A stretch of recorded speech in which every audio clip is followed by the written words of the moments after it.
When you're fed up with fighting food and your body, join us here.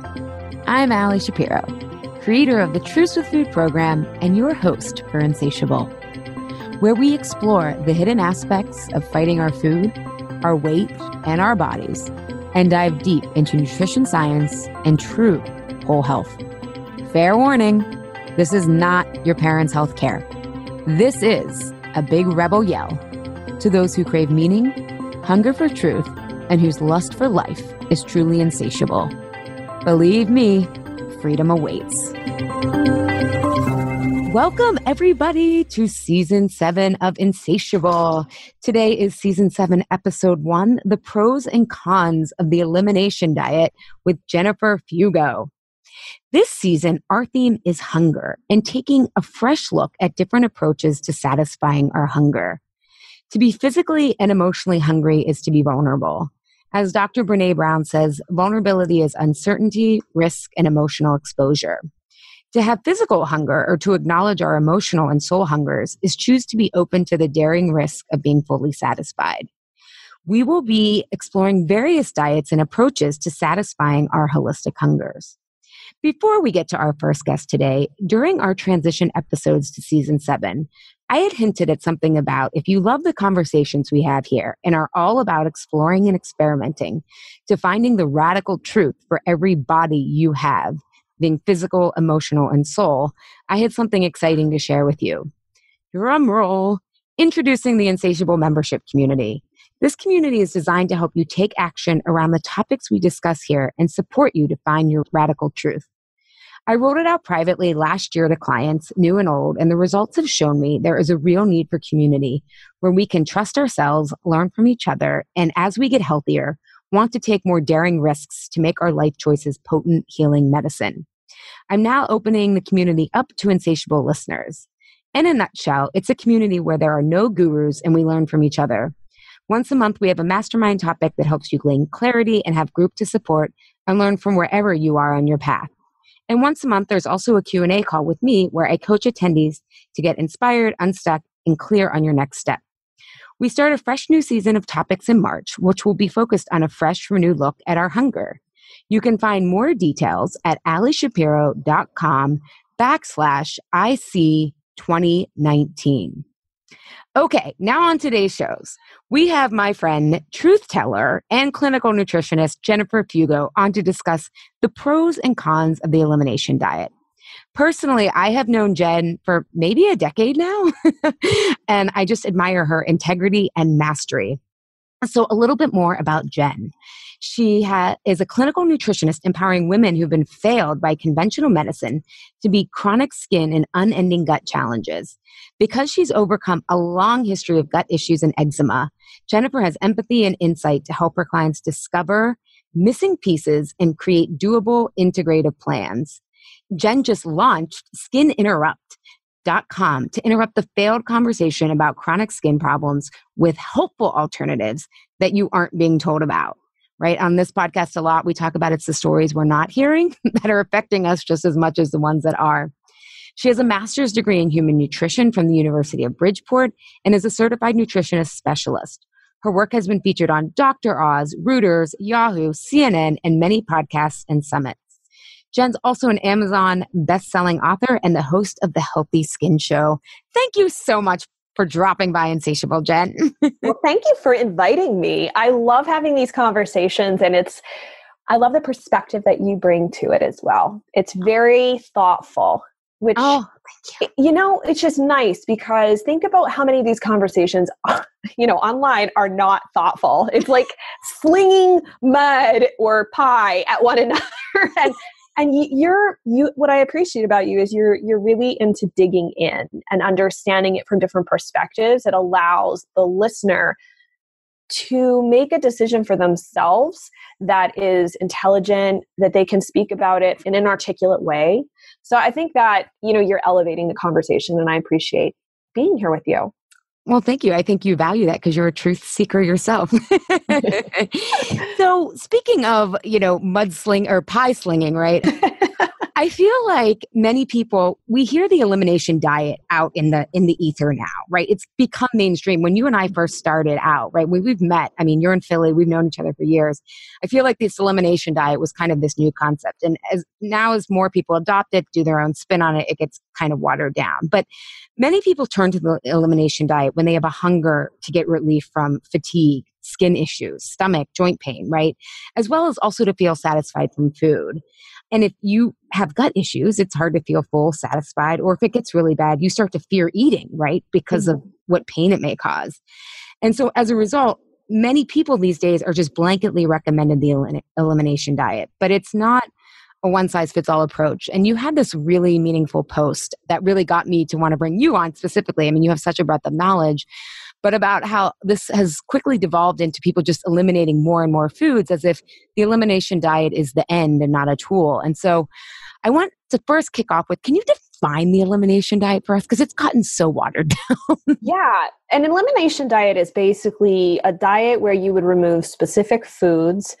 Ideally, there are medical reasons why, or some sort of goal to improve symptoms, actual symptoms. It's not just because well, I heard that, eggs are bad for you or gluten's bad for you. No, it really is a tool, as you called it, which is a good way to describe it.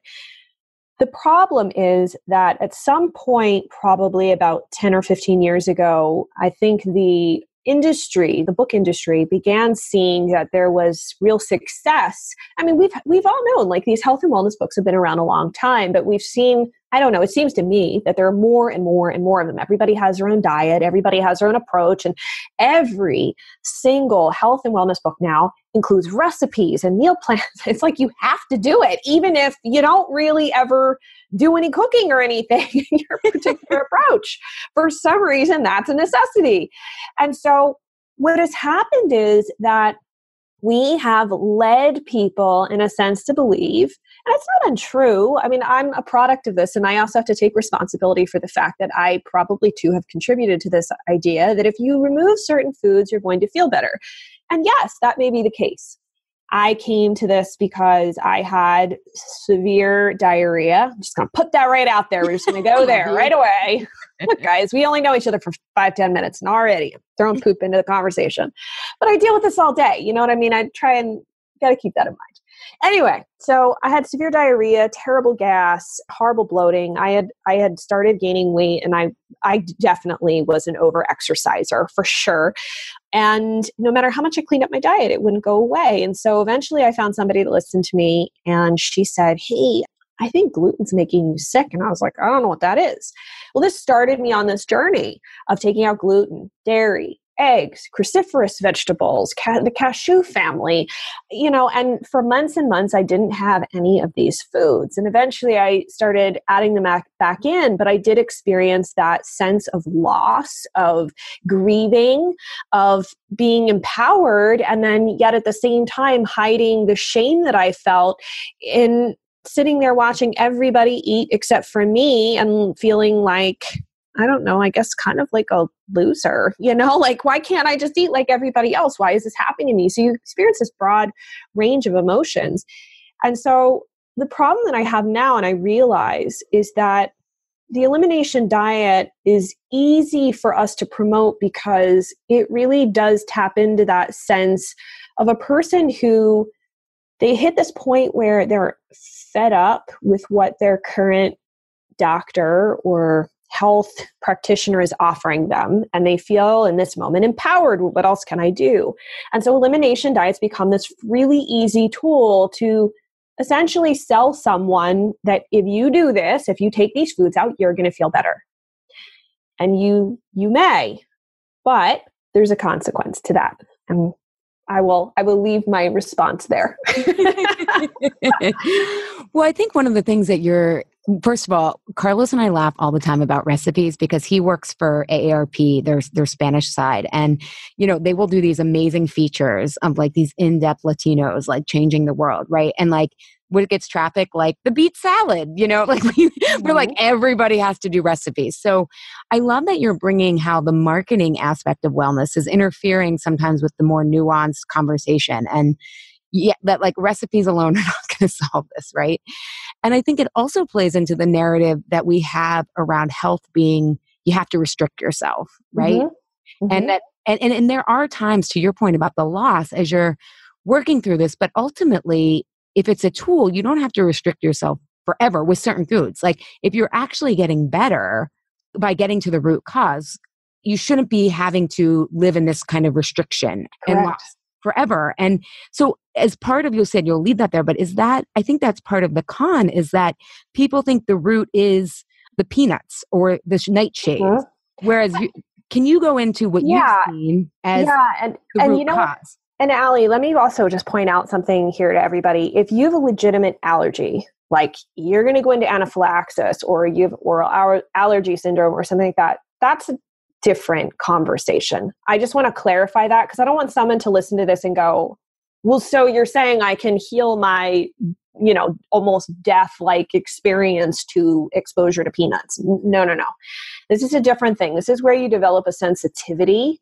So, and that's also a different type of reaction to foods. A lot of people use the term sensitivity, intolerance, and allergy as if they're the same thing, and they're not at all. Yeah, will you define those for people? That was one of the questions that I wanted you to answer. Yeah, and that's why I wanted to say that now, because I don't want somebody to listen to this stewing and being like, well, she's misspeaking. I can't ever eat, peanuts again. I will die or my child will die. I totally and completely respect that. Allergies are a very serious thing and they're not something you mess with. You really, really don't. And I oftentimes find that I have clients who have actual allergies to things and they don't take it nearly as seriously as they should. And I'm the one urging them, you need to go get an EpiPen. You need to go speak with your allergist. You need to go get this done because you could end up in a life-threatening situation. I don't want to see that happen to you. So a true allergy is where your body has developed IgE antibodies. And the reaction to this would be something like, hives, swelling, itching. It's sort of, we all know somebody who's probably eaten like shrimp or nuts or something, and their mouth swells up and their tongue gets really swollen and their face starts to swell. And you're like, oh my gosh, they need Benadryl. Benadryl is the easiest thing to take, but that sometimes isn't enough. And it may be where somebody needs an EpiPen or they need to go to the emergency room ASAP because it could be literally life or death. That's an allergy. So if anybody's listening to this saying, well, I have a gluten allergy, please stop saying that. You don't have an allergy. You have a wheat allergy. Some people, and I think it's slightly debatable, but the research right now is showing that gluten, you can't have an allergy to gluten. At least that's where we are right now in 2019, and that's how it's been for a number of years. There can be degrees of a sensitivity. However, sensitivity is where your body develops IgG antibodies to a food, but that comes through exposure via the gut, not from touching it.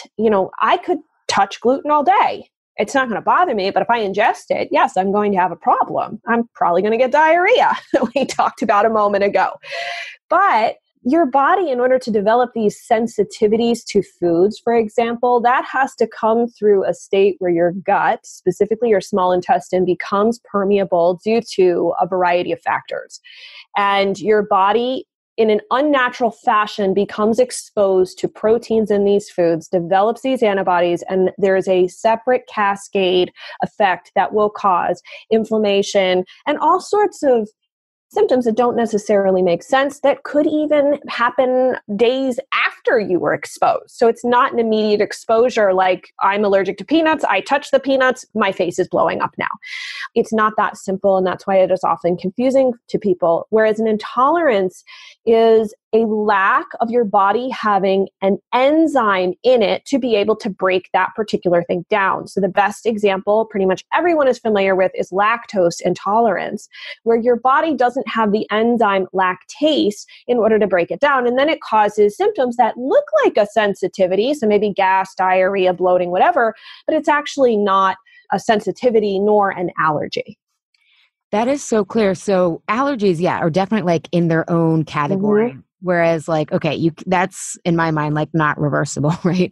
You've got to be very vigilant about those. Now, would you say sensitivities are more environmentally driven or, as a product of nurture, of how we live, and intolerances are more genetic, or is there something genetic that then the environment triggers in terms of intolerances? I think to some degree, intolerances could slightly be more on the genetic side. I mean, you do see that certain cultures, people that are of Asian descent, for example, have a very difficult time breaking down dairy. And so that is possible.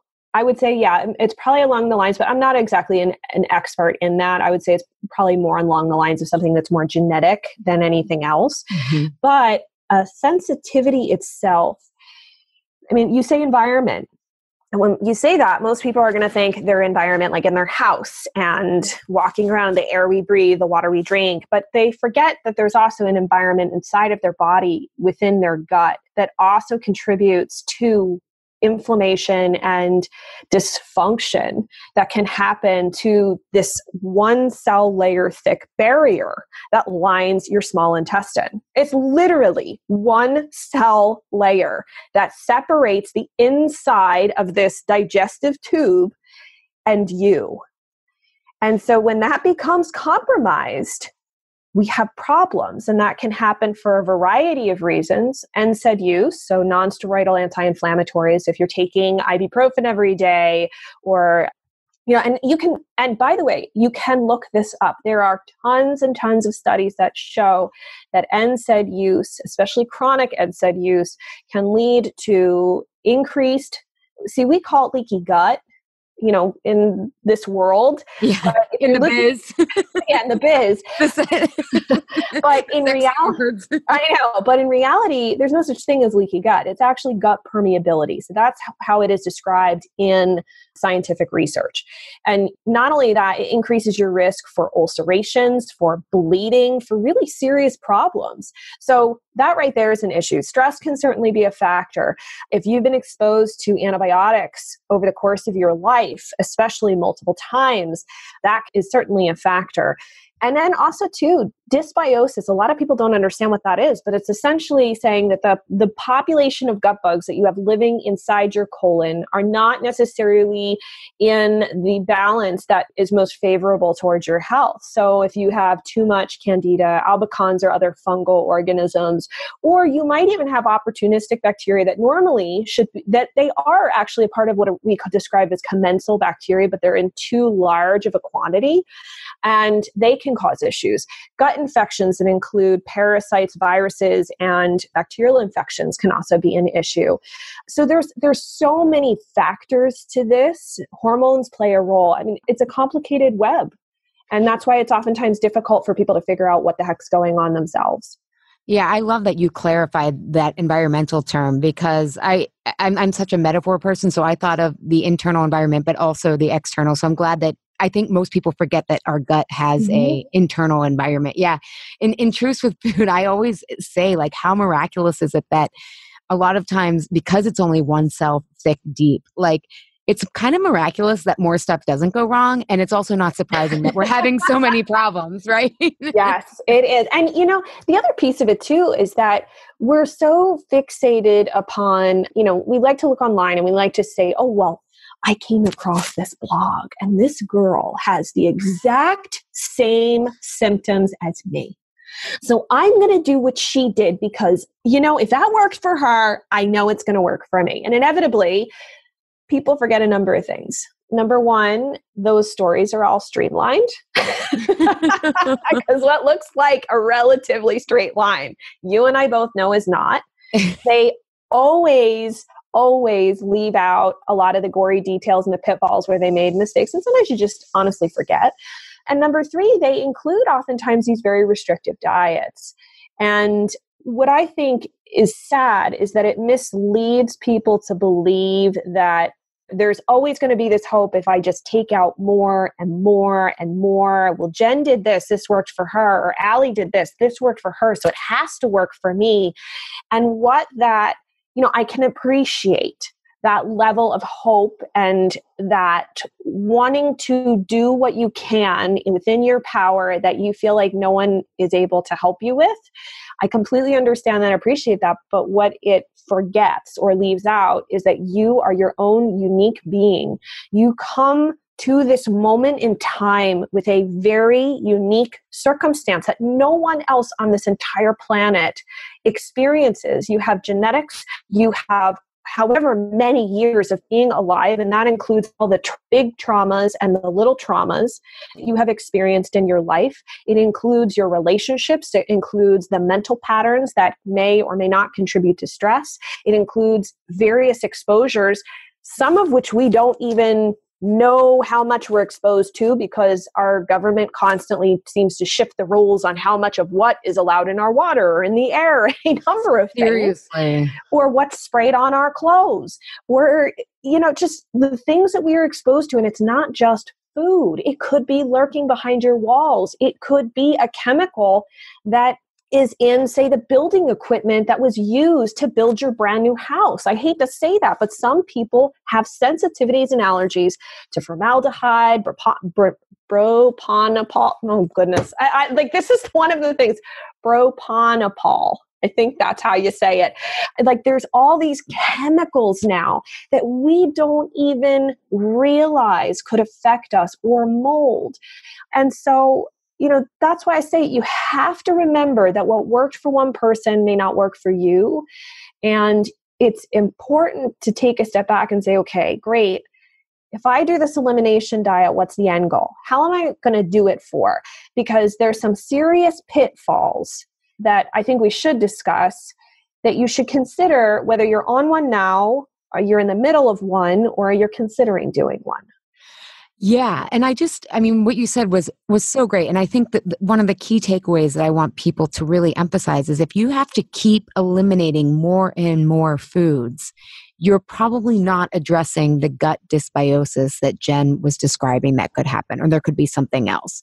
It doesn't mean that you may need to eliminate those foods for a little bit. I remember when I figured out that my gut issues were caused by the chemo. I mean, I had been having issues forever. I had to take out dairy. I mean, gluten, I still am, I never eat, but I had to take out dairy. I had to take out tomatoes. Like, it was all, even eggplant I couldn't do, but now I can do those, right? Like, I still don't love raw tomatoes, but that's one of the ways that I knew I was healing was, and I still shouldn't do dairy, but sometimes I take the hit, but I don't get sick the way that I used to. Like, I used to be up at night with IBS symptoms and almost want to vomit with heartburn and all that stuff. And I've healed enough that I've come so far, I guess, is my gut has actually healed. I've gotten to the root cause. And I think sometimes I've seen people just feeling like they have to eliminate another thing. And I just want people to realize that's not the root cause, is whatever food you're eating. It's this underlying stuff that Jen was saying.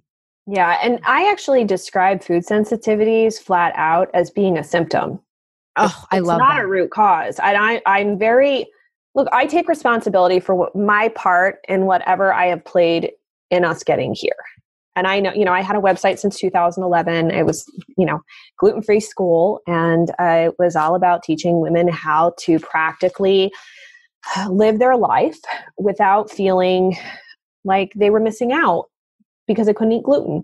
So I've certainly played a role in that, because I looked up to a lot of the people out there that talked about the evils of gluten, how gluten was so bad for you. And I've come to realize that by placing this, or actually by creating an evil character out of these foods, we somehow feel empowered when we take them out and we can stick to this, when in reality, we're just never getting to whatever actually caused those sensitivities in the first place. Because sensitivities, as I said, don't just happen. Something has to cause the gut to become leaky in order for those partially undigested food proteins to sneak into your system. Otherwise, with the exception of gluten is the only food protein that has the capacity to increase leakiness in the gut. It's the only one. And you could say, but I ate like me. I'm Italian. But Jen, I ate like you did. I ate pasta and bread and pizza and all this stuff. That's great, but it's still usually not quite enough. Plus I have, there's genetic factors and stress and all sorts of things. But the reality of it is, I think it is very short-sighted to just blame food, because we get in this place, like you said, where we start, well, she took out eggs, so I'm going to do that. I feel maybe a little better. I'm not sure. Maybe I'm going to try dairy now. And you know what? Nightshades are next. Nightshades are going to go. Oh, I read that salicylates are really bad. So I'm going to get rid of salicylates. Oh, you know what? I got to get rid of GMOs now too. Oh, I got to do a nickel-free diet on top of it. Like, I haven't heard that one yet. we could go on and on and on. And one of the best examples of this that I can give is I have a client right now that she had IBS diagnosed almost 20 years ago. And so I don't even know how long she had this severe diarrhea even before that. Seen multiple doctors, tons of testing done, and they really couldn't figure out what the heck was wrong with her. Her labs, her blood labs were off on multiple values, especially her blood cells, which were showing that there was nutrient depletions as a result. And so she had taken out gluten, she had taken out some other things, but had at a certain point just kind of given up. So she would do the bare minimum, but she was just, she's like, I guess I'm just resigned. This is the way the rest of my life was going to be. So when she came to me, I flat out told her, if you're here to have me give you an elimination diet and restrict your diet any further than it is now, we can just hang up, because I am not interested in doing that. I don't think that's going to make you better. I think you're blaming food for what is actually a non-food problem.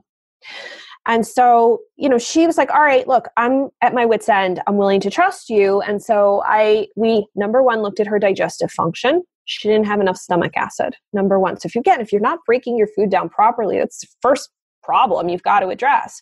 She also wasn't absorbing food well. So we needed to get some good nutrients back in her.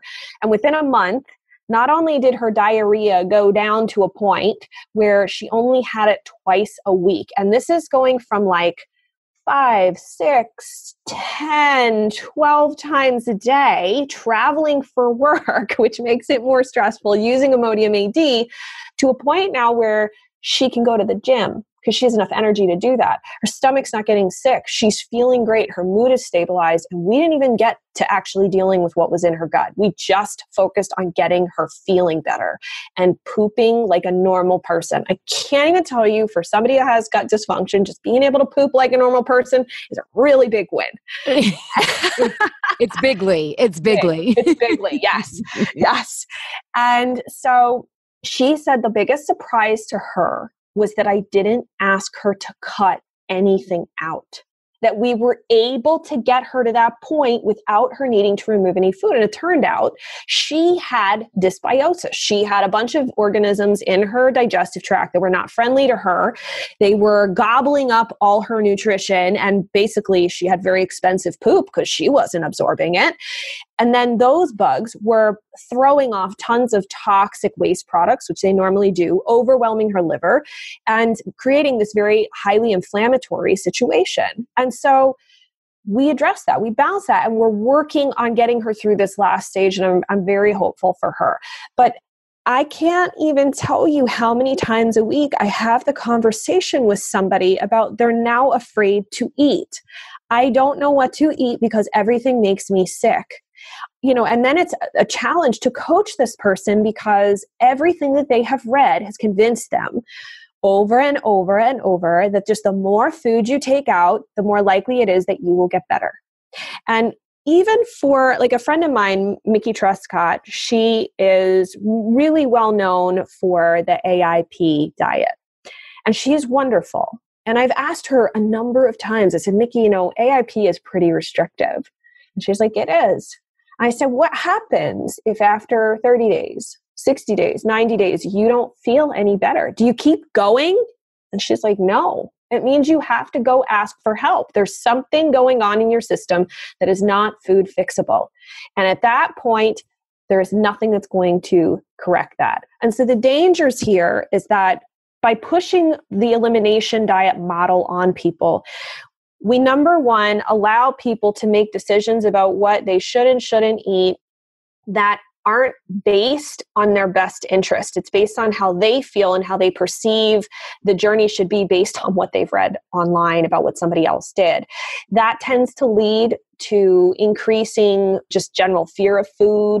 It also increases their risk of nutritional depletions and nutritional insufficiencies.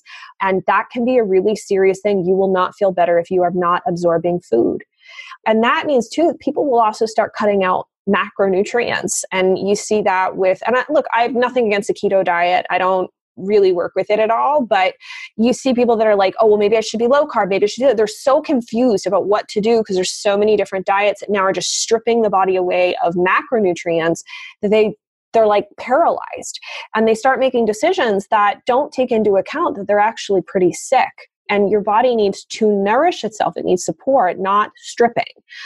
And last but not least, you're not addressing the actual problem. If you take all of those foods out, the issue is that the gut just doesn't heal itself. It's not like some magical thing where you snap your fingers and in 7 to 10 days or 30 days, you're magically better. You can go back to eating those foods.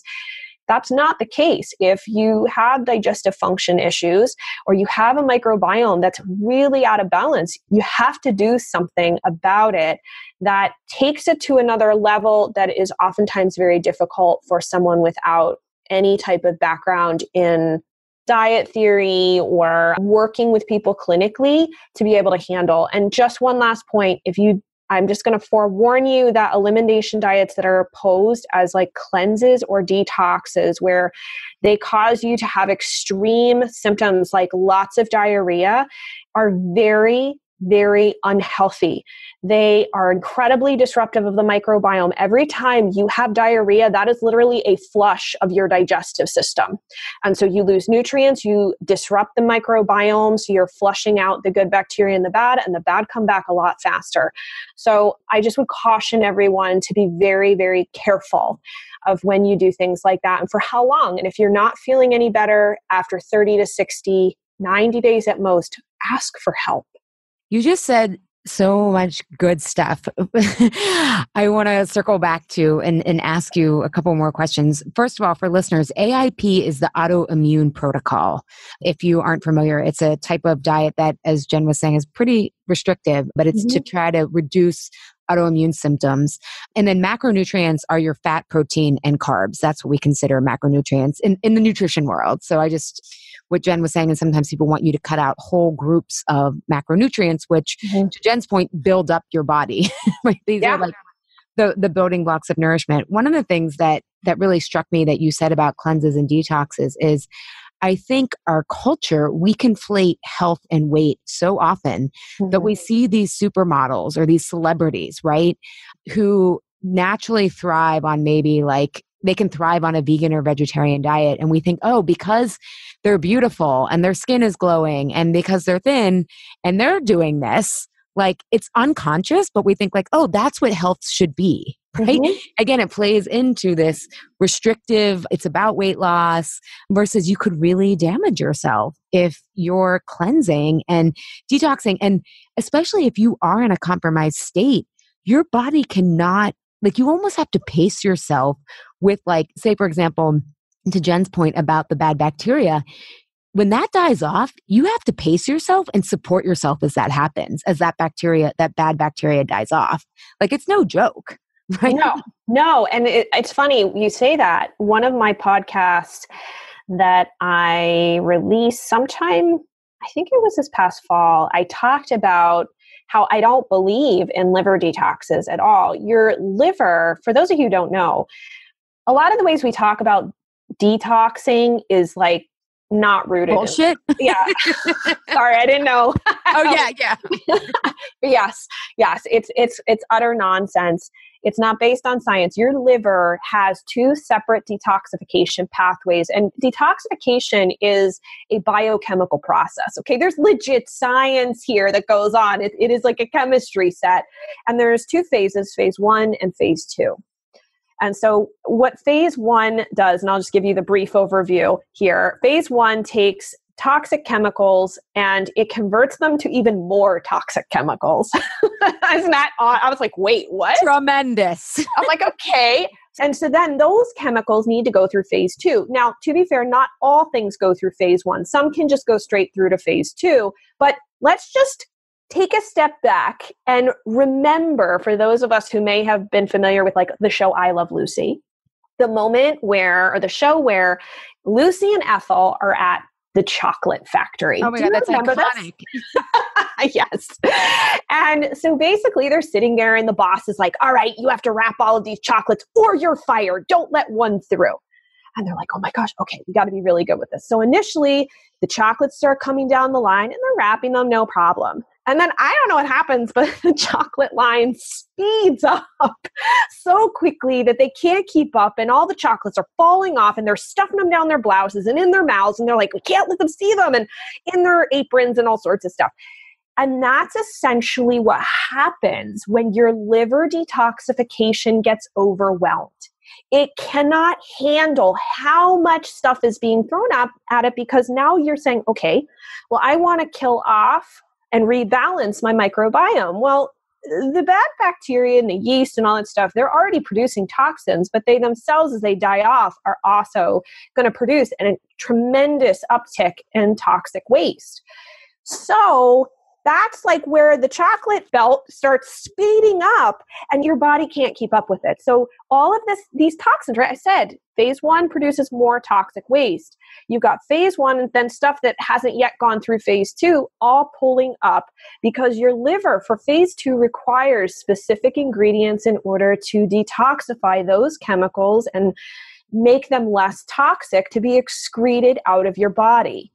And those types of ingredients include glycine and glutathione. Two things: the glycine is an amino acid, glutathione is an antioxidant that is made or should be made in your body under ideal circumstances. And so the problem is that a lot of times what we call like a Herxheimer reaction is your liver being way overwhelmed by what is going on. So the protocol, this is again why I don't, look, I understand if people are, on a very tight budget, they're trying to do things themselves. These are the factors that, I spent, and I'm not saying that I'm smarter than anyone. I still have tons of stuff to learn. I learn new things every day. That's how this works. But I spent 3 years understanding and studying biochemistry and the processes in the body that I had no idea, even though I was a health coach for many years before that, had no idea existed. And so that's why I began to realize that our approach about this detox or cleanse is quite harsh. It, again, sort of emphasizes and goes hand in hand with this idea that we just have to eliminate. It's really kind of cruel, this attitude that we have to restrict and strip and all this stuff, instead of supporting our body, of saying, hey body, can I tune in and listen to you and say, okay, maybe these symptoms and these cravings and all the things that are going wrong are your way of communicating with me, and it's in a language I'm not quite sure of and I don't quite know how to translate it, so I'm going to try and get some help, because that's what you do. If I go to Japan, I'm going to hire a translator, right? Because I don't know Japanese. I don't know how to plumb, do the plumbing in my house. I hire a plumber, I hire somebody who has more experience than me to help me see this through and to say, okay, what is my body trying to tell me? And then how can I support it through this process, whether it is an autoimmune process or chronic skin rashes or just gut stuff, and do it in a way that makes sense and that is respecting your body's timeline, how fast it can go with things, what it needs in order to thrive, instead of putting more undue stress on it, which in the end of the day is just kind of cruel. I love that you said it's kind of, when the body's working right, it can do all of this stuff for us. I think the Puritans really screwed us over, man. They found that they were like, discipline, sacrifice, and then you will get your reward in heaven. No. You should not be in pain. Take it slow. One of the things that you said that I also want to circle back to was, it made me think of, do you know Alana's Pantry online? Her website, her name's Alana. She had MS. She has MS and she's celiac, and she does everything to the T, right, with food. And yeah. She was having symptoms and she had built this environmentally, she's really into environmental sustainability and stuff. And she had built this brand new home with her husband, and it was gorgeous. And basically a lot of her autoimmune symptoms came back, and it turned out they had wired their home for electronics. So everything and it was the EMFs. And so now she talks a lot about EMFs, but I think that's part of the con of the elimination diet is we get so focused on food because it's so overwhelming to eliminate so much stuff. You can't eat food out. You can't, you can't buy any barely packaged food, right? Like all of this stuff that it gives us this hyper focus on food, and we get blind spots about what else might be happening.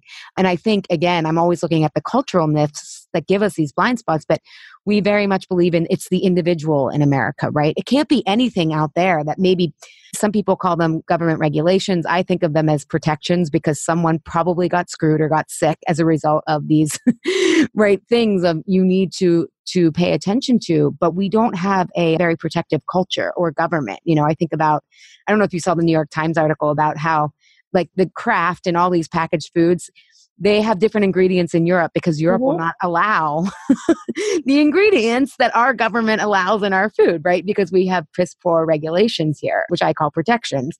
But it's just a point of I think, for people realizing it may be something outside of your environment, like Jen was saying, the mold or EMFs. I'm really into EMFs and light and that whole thing right now. That's blowing my mind, right? And from a nutrition perspective, I have to be like, wow, nutrition matters, and it's not the only thing that we have to pay attention to. Yeah. One thing I wanted to circle back, because some of this stuff can start to get pricey and everything. And I was just curious what you think about sensitivity testing. People will call it allergy testing. My whole MO, when I work especially with private clients, and some will come, I often come to people when they may have been told like, you need to eliminate like 12 foods, right? All this stuff came back and I'm so overwhelmed. And so I don't even know where to start.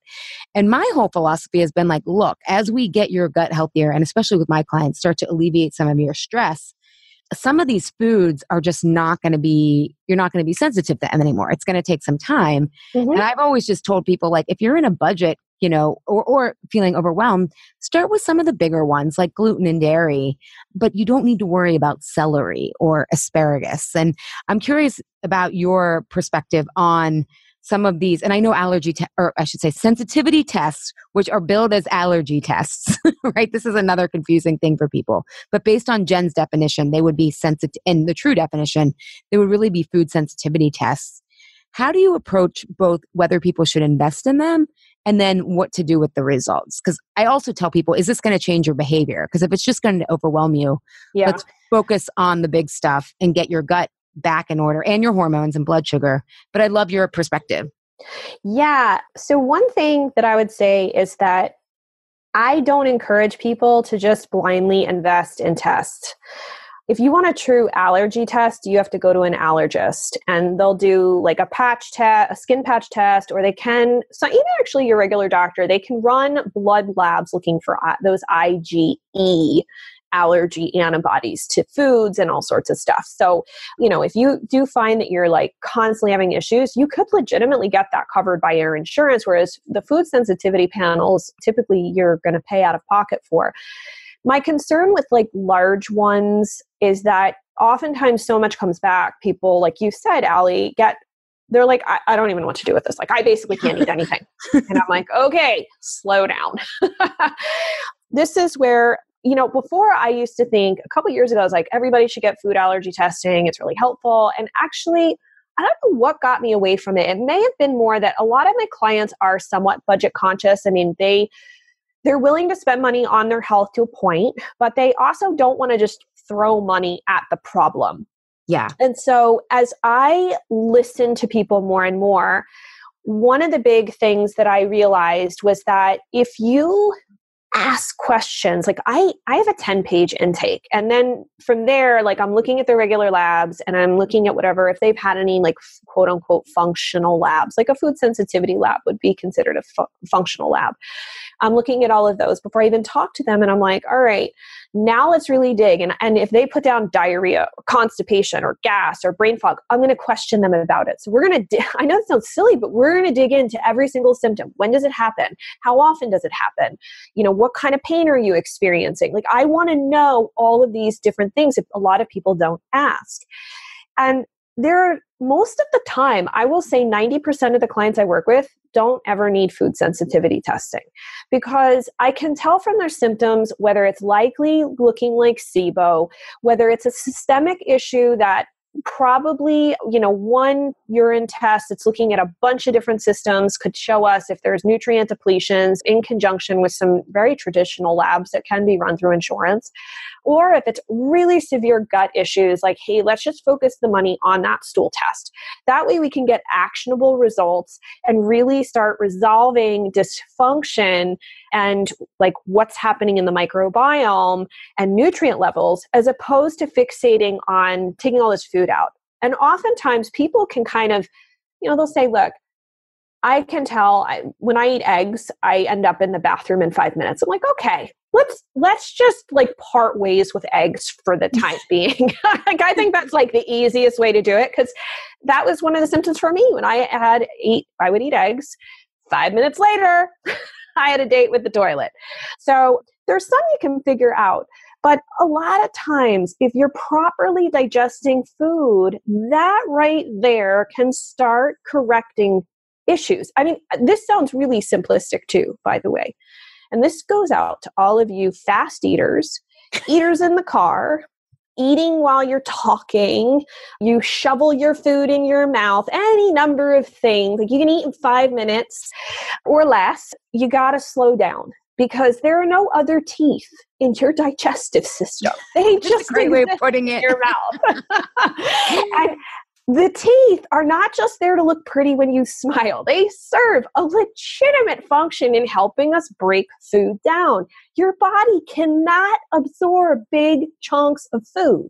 And the bigger the chunks are, by the time they make it down to your stomach, which frankly, if you are gobbling or inhaling your food within a few minutes, your stomach doesn't have enough time to secrete stomach acid. The pieces that end up in your stomach are not even small enough for whatever stomach acid ends up in there to start breaking them down. There's not enough digestive enzymes. Those food particles then end up going down into the digestive tract and again, creating that very expensive poop that nobody wants, because they can't absorb those pieces and they're feeding the bad bacteria, the unfriendly bacteria and yeast, etc. instead. And so, you're like, thinking you're literally flushing money down the toilet. Yes, it's expensive poop. I don't know how else to say it. And even if you do chew your food really well, you're like, Jen, I chew my food. I take 30 chews a bite. I'm really good about that. Well, that doesn't mean that you don't have low stomach acid. A lot of people do. And you can have no symptoms whatsoever and have not enough stomach acid. If you don't have a gallbladder, that's a major lifelong digestive dysfunction problem that has to be addressed with the supplementation every single time you eat. It's non-negotiable. They'll say, oh, you don't need to worry. Your body's still putting out bile. It just squirts into the small intestine. Well, that's great. But that completely ignores the fact that your gallbladder is there to concentrate and store bile, so that when you eat and the food makes it to the stomach and it ends up in your small intestine, the bile is contracted, squeezes out the bile, and it now solubilizes the fat. It's like trying to wash grease out of a pan with no soap. You need the bile and the soap in order to get everything washed and basically put away. So in order to absorb fats, you need your bile. And so these are the different pieces. It's just digestive function that we're looking at right here, not even what's happening in the microbiome. So to me, if you want to take a step back and say, do I need to spend money on a food sensitivity test? The thing I tell most people at this point is, don't waste your money. They can be helpful. Sometimes they can provide false negatives. If you haven't been eating the foods for a really long time, you can just about forget it. Because if you haven't eaten them in probably, I would say, a few months, your body may not even show antibodies to it, but it's just because the exposure hasn't been there. So it's a waste. It's not reliable. And you also, if you did have it done, you don't need to worry about mild sensitivities. Those are just foods that you're exposed to on a daily basis. You really have to worry more so about severe and moderate. Those should be, if they do flag up and you know that you seem to have an issue, they should be removed while you do a gut rebuild. But again, to be honest with you, I so rarely suggest it. And look, if a client really wants to do it, be my guest. That's fine. But I can't even tell you the last time it was actually really valuable. They came back being like, wow, it didn't really show anything. I'm like, nope, because I told you it's not the problem. Well, I think I always, with any kind of test, say to a client, like, is this going to change your behavior, right? We kind of think like, oh, if I get the data, it'll motivate me or it'll give me more of a clue. And it's like, I actually think connecting, if you start to feel gradually better, right? Like all paths lead to, we want you to get to feel better. And so if that test is just going to overwhelm you or whatnot, it's not really going to change how you feel about things per se. If anything, it may be more of an emotional toll, because then you feel there's more than I thought, when really, again, which I hope people get from this episode, and you've done an amazing job, is these sensitivities are a symptom rather than all that stuff. When you were talking about chewing your food, it took me back to, in this February, I mean, we're recording this in January, but when this episode goes live, it will be officially my 12th year in practice, business, whatever you call it. Yeah. And I remember one of my first clients, she had been on heartburn medication for like maybe 15 years. And this was when I was really focused on food with people. I mean, I still focus on food, but it's much more like, okay, here's how you learn GI. Here's how you discern what foods work for you based on gut health and blood sugar. It's not as in depth as what you do with people.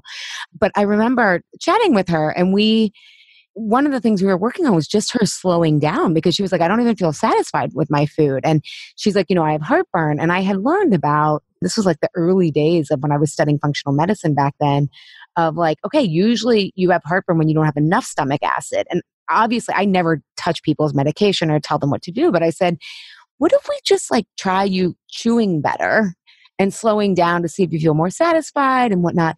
And wouldn't you know it, it stopped her heartburn, and like her doctor was perplexed. I was like astonished, because at this point I still thought doctors knew everything. And I felt like this like hippie, like, like crazy hippie. And we were both like, oh, we were both shocked together. I was like, oh my God. But it's these simple things that we have to learn to do for longevity of our health. And so I love that you brought up just chewing, because I've seen it work miracles for people. Even I remember a client lost 2 pounds in like a couple of weeks just chewing her food less. She's like, I'm just so much more satisfied from my food. And I was like, yeah, funny how that happens. Because to your point, you get all those enzymes in your mouth when your teeth break it down, and then you get more satisfied and you can actually absorb your food. So you're going to feel your hunger go down the more you absorb and metabolize. Absolutely. And a lot of times when you are constantly hungry, it can be a sign that you're just really not absorbing the nutrition. I mean, you're hungry. That's the thing. It's like, we think we're hungry for food. The reality is our body is hungry for nutrition, for nutrients. And when you're not getting those nutrients, it can be mistranslated in a multitude of ways. And, I think the one thing is, I'm listening to you talk, and it sounds like, you're very interested in encouraging your clients to tune in more. Because I think we tune out so much that we forget that we're worth it. We're really worth it to pay attention to. And it reminds me of this one client that I worked with, I don't know, it was about a year or so ago. And this, I guess, is again sort of like that red flag of the being overly committed to the process and not to getting better and doing what your body needs in order for it to, I sort of cringe at using the word heal, because in our industry, we have to be very careful, because that can imply a promise essentially. And really, how well you improve depends on a variety of factors. But this woman came to me, and she had been really sick for a long time, and she had read a bunch of diet books on autoimmune issues. I think she had celiac disease. And so by the time she came to me, I wish I had shared this in the beginning, Allie, she was eating a pound of ground beef, 2 cups of spinach, and a cup of pomegranate seeds every day. And that was it. That's what she had whittled her diet down to. And, I tried in many ways and a bunch of attempts to explain to her that this was not healthy. We needed to expand the diet. And slowly she started to expand out to avocados. And then it was pumpkin. And it was slow, but she seemed open to it. And then eventually she just hit a wall and really couldn't go any further. And she was more committed to the idea of doing elimination diets to get better than she was doing what her body needed in that moment.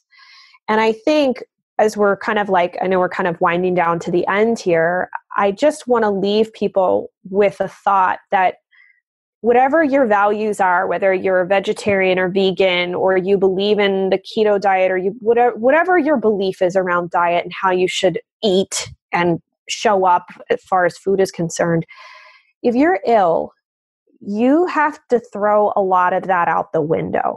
You have to be present to what your body needs. You have to be more committed to doing what your body needs to get better than you are married to any specific diet.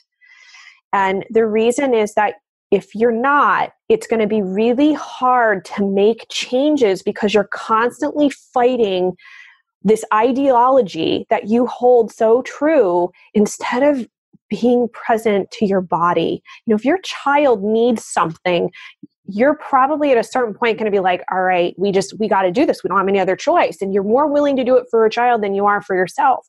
But I've had clients that were vegan or vegetarian, and they're just like, you know what, I realize now I need to kind of like put this on pause for the moment. I'm not saying that anybody here is vegan or vegetarian, should eat meat or whatever, but the reminder is always just to say, you know what, I need to do what's best for my body in this moment. It's not necessarily forever. I'm going to ask for help and support when I need it. And I'm going to be open to suggestions and change because I don't know everything. And at the same time, I'm willing to show up, I'm willing to do the work, and I'm willing to communicate because it's the only way that two people working together are ever going to get down that road. And I just want that to be a reminder to everybody because you can't oftentimes just go it alone. I think that's so beautiful. I often tell my clients, especially the ones who come to me and are just tired, right? And they're open to something different. And I was like, I don't know my process is very powerful. It's research based, and someone has to be willing to question, right? Mm-hmm. Everything that they've learned about their willpower or discipline or lack thereof. And I honestly think that's part of the success rate that I have is people are just ready to suspend some of that stuff, suspend some of the beliefs that they've been told. And I think you just said it so beautifully about being present to what your body feedback is giving you. Are you getting better when you add meat? Are you getting better by healing your gut rather than taking things out, right? And that's what I think I love, especially about how adults learn is adults, once they have the real tangible experience, they can progress really fast. We need that experience. It's just opening yourself up to the information to then get that kind of help rather than, okay, I need an elimination diet and I know this is what I need, right? It's what other information might I need? And I think you've done such a great job of explaining to us when it makes sense, and I do think the elimination diet can show us the power of nutrition and it can tune us into maybe more subtle things and when it doesn't make sense for us. And is there anything that questions I haven't asked or pros or cons that you want to add before we wrap up? I would just say that if you do an elimination diet and say for sure what's going on with digestive function and your microbiome, and you're assuming that an elimination diet is going to fix them, that's not the case. And you have to look at both.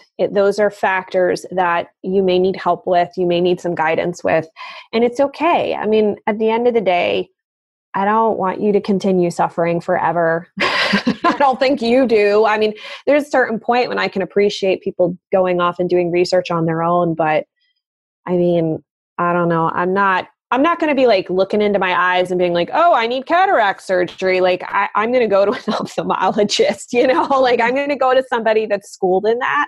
And I totally understand and appreciate budgeting and whatnot, but there are different ways to work with practitioners.